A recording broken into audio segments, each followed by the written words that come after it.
Il-Gvern qed jiddefendi l-400,000 euro f'konsulenzi tekniċi dwar ir-rotot il-ġodda tal-karozzi tal-linja. B'reazzjoni għall-appell li sar mill-kap tal-Oppożizzjoni Joseph Muscat, f'istqarrija l-Ministru Austin Gatt qal li l-Gvern m'għandu ebda intenzjoni jfittex lil konsulenti tekniċi li tawh il-pariri. Fost il-konsulenti mqabda mill-Gvern biex jagħtu pariri dwar ir-rotot tal-arriva li ddaħlu fit-3 ta' Lulju kien hemm il-kandidat tal-Partit Nazzjonalista l-Avukat Georg Sapjano.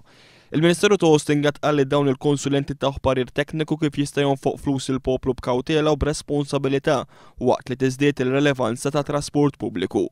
Quddiem dawn id-dikjarazzjonijiet il-kelliem ewlieni laburista trasport Joe Sammut reġa' saħaq li l-Gvern għandu jitlob lura l-400,000 euro f'konsulenza li nefaq ar-rotot u qal li Austin Gatt u l-persuni appuntati politikament għandhom jerfgħu ir-responsabilità u jirreżenjaw.